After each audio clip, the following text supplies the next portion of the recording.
want to work. We want to work. We want to work.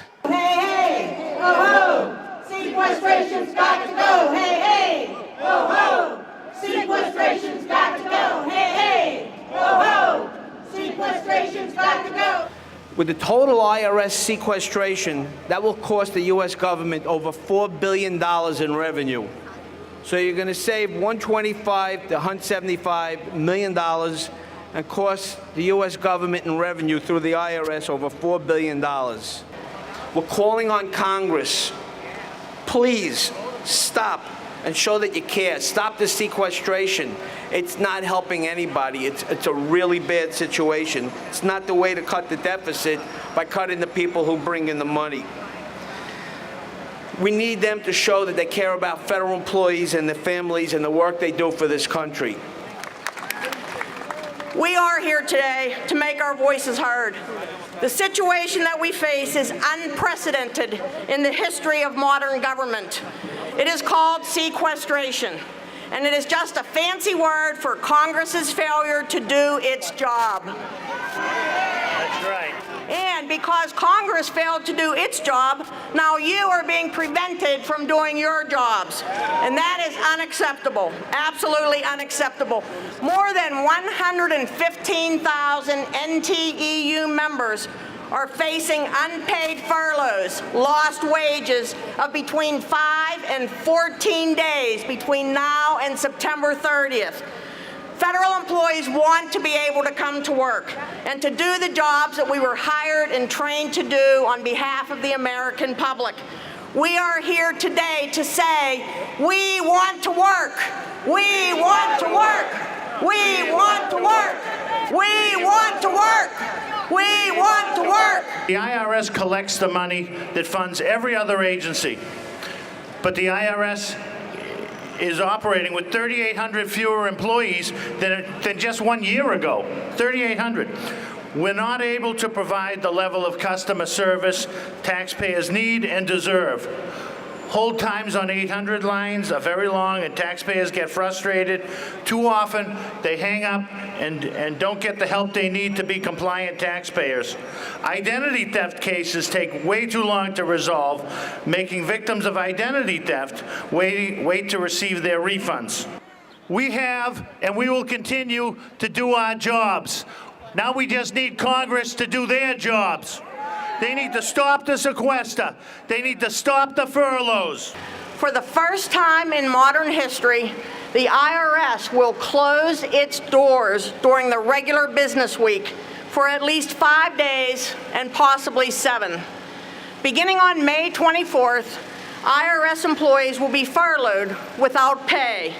That means forbidden to come to work and to do the work of the American public on days when taxpayers are expecting you to be there.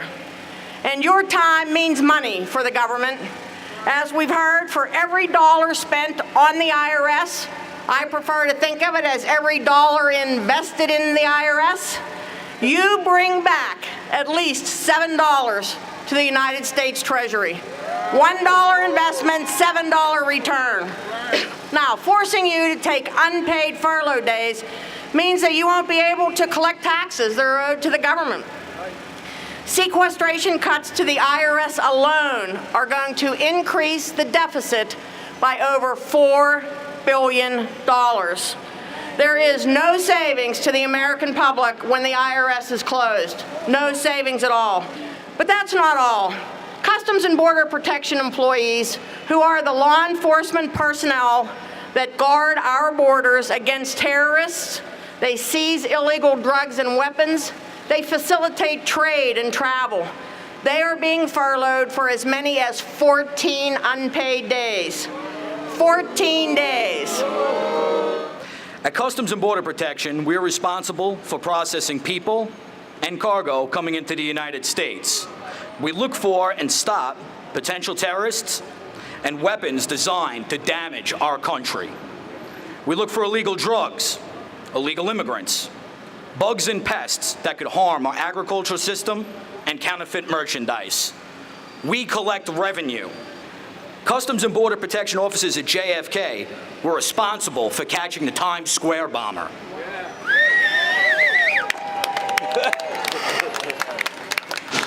Because of sequestration, CBP has to cut hundreds of millions of dollars from its budget. Part of those cuts will come from furloughing me and my fellow employees for as many as 14 days before the fiscal year ends in September. Furloughs mean pay cuts for CBP employees. At CBP, we signed up to serve our country, and we still want to do that for the American public. Sequestration will make that incredibly difficult and also make an already dangerous job more dangerous. Congress must take the steps needed to stop sequestration so we can do our jobs on behalf of the American people. Thank you. Federal employees are middle-class workers, and most of us live paycheck to paycheck like other Americans. We are in the midst of a 3-year pay freeze scheduled to run through December 31st. The pay freeze has made it tough on me and my coworkers because while our pay is frozen, our expenses continue to rise. The pay freeze has made it tough, and 5 to 7 days of furlough will make it even tougher. I hope that Congress will consider the human element. Sequestration hurts us all as public servants who only want to do our jobs. And it hurts the public who depend on us to do those jobs. The IRS is a major employer in our community and in New Jersey, and the furloughs will have a definite impact on our economy. It is especially hard for IRS employees to understand why Congress would cut the IRS budget and furlough IRS employees when we bring in 93% of all the revenue. Our message to Congress is stop the sequester now. Stop the sequester